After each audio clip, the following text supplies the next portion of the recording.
my channel, Venkatesh Devanu from Agrilife Bio. Today we are talking a very useful product called Potmix, a bio Potmix. It is useful in gardening for house gardens, nurseries and urban agriculture. A lot of urban agriculture is coming up in buildings like this. People are growing in rooftops, balconies, grow bags, pots, tires, cut drums everywhere. We need to have a proper rooting medium. Most urban consumers, farmers find it difficult to understand and buy it, or very expensive. What we have developed a pot mix.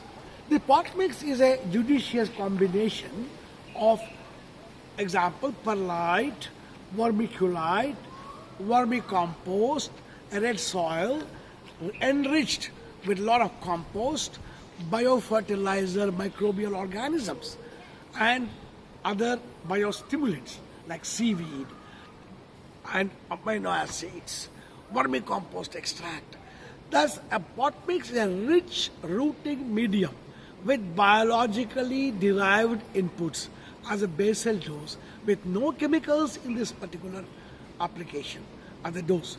Therefore, pot mix can be used to fortify the regular pot mix which we have, or grow bag mix we have, so that we increase the porosity of the pot mix, we increase the micronutrient status, we increase the biological, the microbial microflora or soil microbiome to enrich the soil health. This will ensure better rooting and better smiling plants in the grow bags, in the pots, or wherever we do in-house agriculture. Potmix thus is a easy to use product with 1 year shelf life, compatible with all other fertilizers, all other manure and similar soil application products. The product has a storage stability of 1 year and compatibility with all products, and it's non-hazardous and non-toxic. Thank you.